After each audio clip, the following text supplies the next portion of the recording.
When I was 15, I had the aspiration of becoming a model.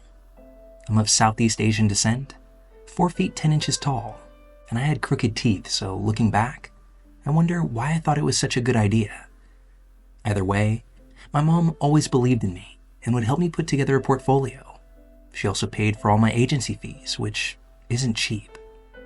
When I realized that my agency didn't care to book me for gigs because I wasn't a good fit for anything, I started searching for gigs myself. Keep in mind that I was only 15, so I wasn't the most discerning. I joined a website where models could contact photographers, and vice versa. I was contacted by many photographers, although just one stood out to me. He told me that he would pay for the hours and travel since he lived about 3 hours away from me. I thought it was a great deal. I talked to my mom about it, and she agreed to take me if my dad and sister could come too. I agreed, although I felt like it was gonna look unprofessional. When we arrived, this photographer's house was in a wooded area with no neighbors. His house was huge though. It was probably the largest house that I'd ever seen up to that point in my life. To give you the comp, he had a barn on his property that was bigger than my family's home. When we went to his front door, his wife answered it. She seemed like the normal, nice, white, stay-at-home mom. She had us sit in the living room while we waited. The furniture and everything was so nice that I almost felt bad for sitting on it.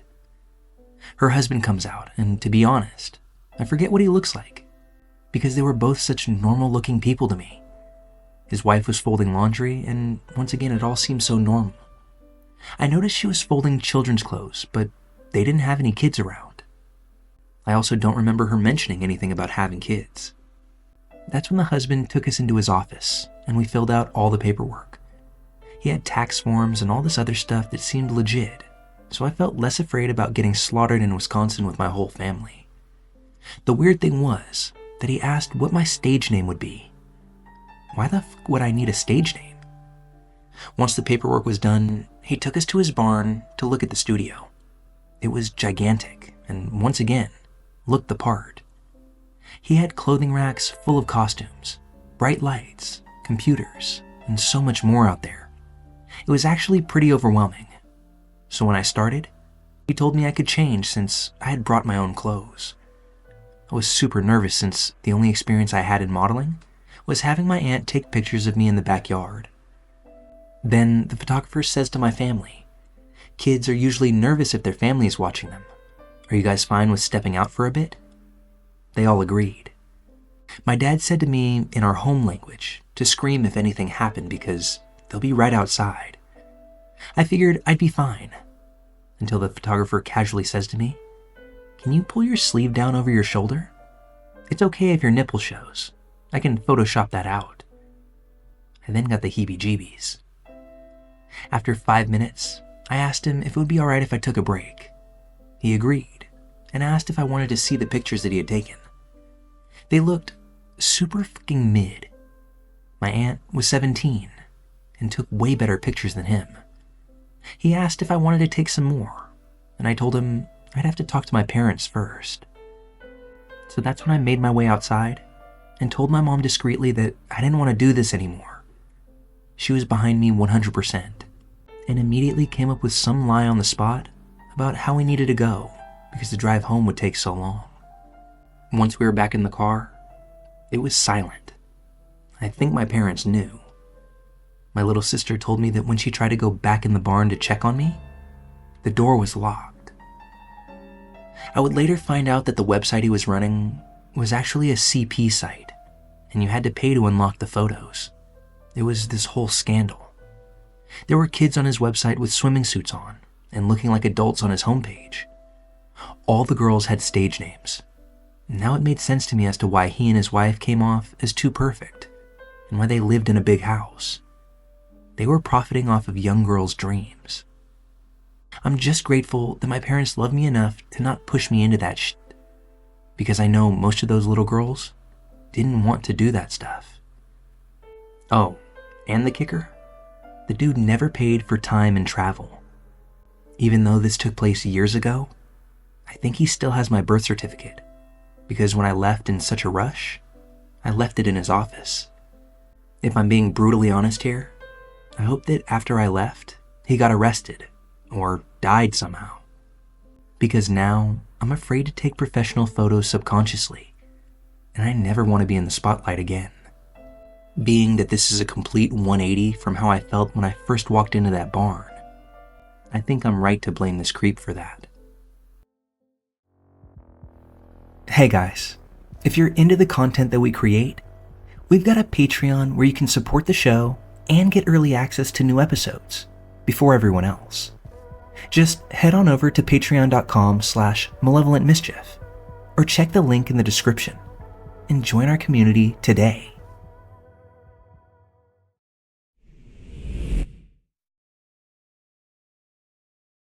This story is a few years old now.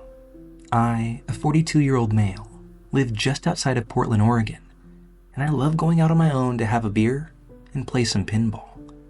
I have an app on my phone that shows me the locations of any pinball machines around me, and before the pandemic, I used to enjoy wandering around the city and crawling between bars to play. I'm married, but loud bars and pinball machines don't exactly entice my wife, so I've always enjoyed going out in Portland on my own and seeing where the night takes me. The Oregon mask mandate had just ended, and I remember having a half day of work that day, so I took the train into Portland with a hankering to play some Sopranos pinball.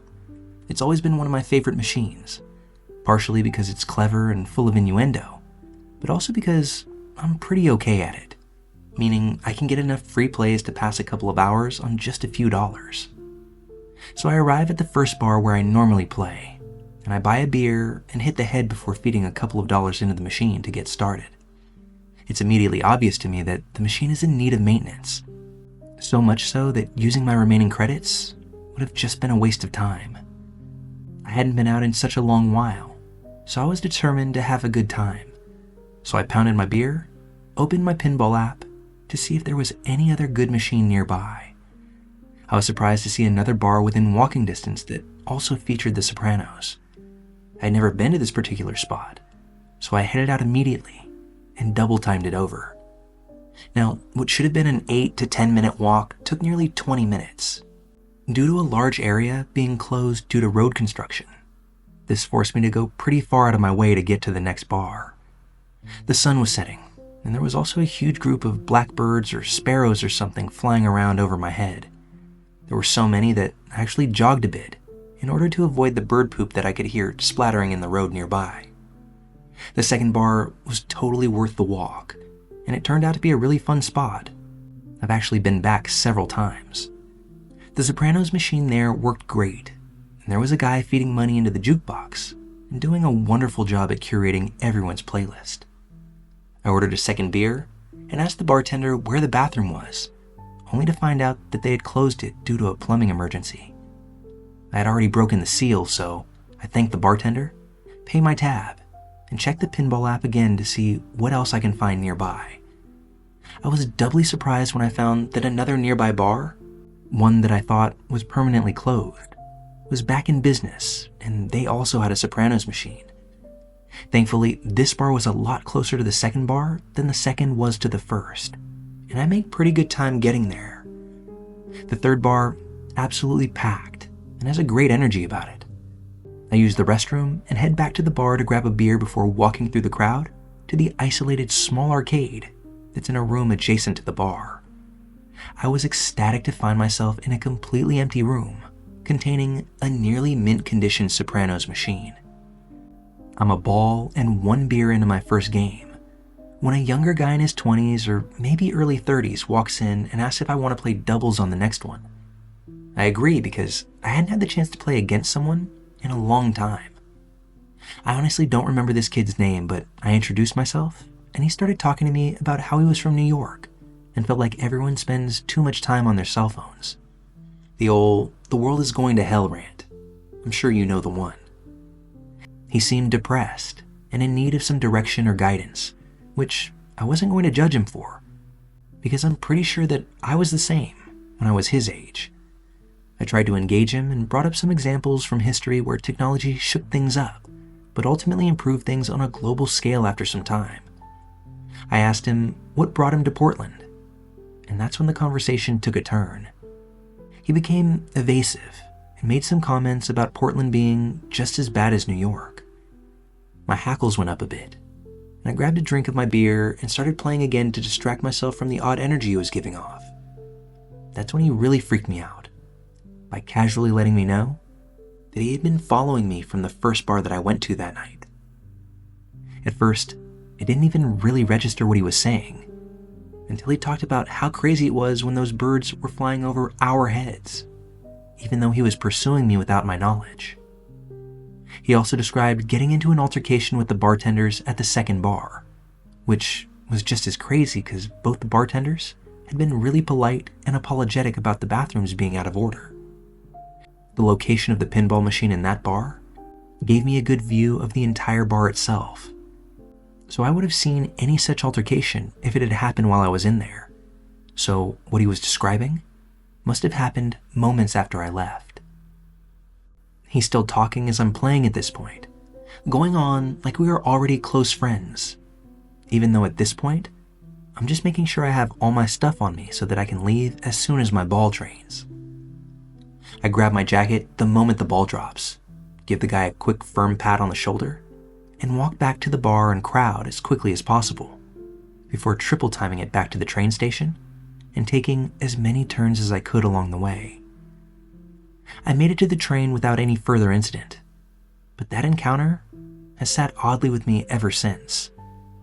I have no idea why that guy glommed onto me that night, or why he felt like I was the perfect target to tailgate.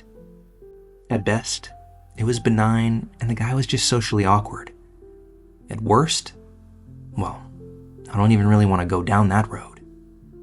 So Mr. Everyone uses their cell phone too much from New York, I can only hope that we never meet again.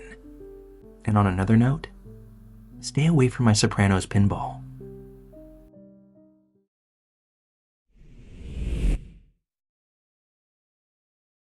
In late 2020, I was working the night audit shift at a chain hotel that was just off the interstate. I won't disclose the name of the hotel, but it was a major brand, the kind that you see everywhere. At the time, I was training a coworker, another woman in her mid-20s like myself, to take over the night shift. Now, night audit work can be a little strange, but I never expected the events of that night follow me long after I clocked out. Around 3 a.m., after we'd wrapped up the day's paperwork, I decided to show her the different room types that the hotel had to offer. It was a quiet night, and I figured that a tour might fill the time and give her a better understanding of the job. We started with the largest suite on the 3rd floor, which was practically deserted at that hour. The elevator ride up was uneventful, but as soon as the doors opened on the 3rd floor, this weird tension hit me like a wave. We stepped out, and the hall stretched ahead of us. This is a walk that I've done countless times before, so it really shouldn't have given me the pause that it did that night. Well, about halfway down the hall, between the elevator and our destination, there was a man standing in the doorway of one of the rooms, and he was sweating profusely. His t-shirt clung to him, damp with perspiration. He wasn't moving, just standing there, staring into the hallway like he was waiting for someone. Even from a distance, something about him felt off. His shoulders were hunched. His posture was tense. He had the disheveled appearance of someone who'd been drinking, or maybe using something stronger. We greeted him politely as we passed, the way hotel staff are trained to do, but he didn't respond. Not a word, not a glance, although his eyes did seem to track us, cold and unblinking. The fear hit me nearly immediately, a gut feeling that I wasn't going to ignore. When we reached the suite, I closed the door behind us and turned to my coworker.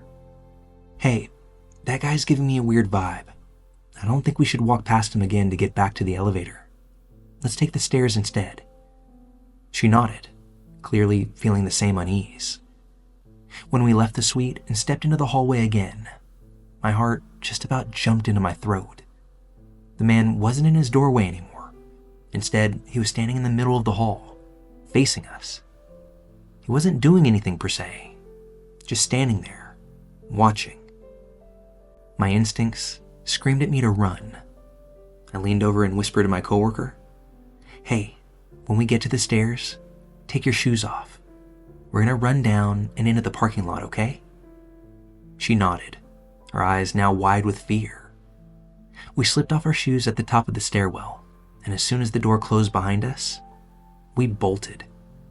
I don't think I've ever run so fast in my life. My pulse was pounding in my ears as we raced down 3 flights of stairs and burst into the cold night air of the parking lot.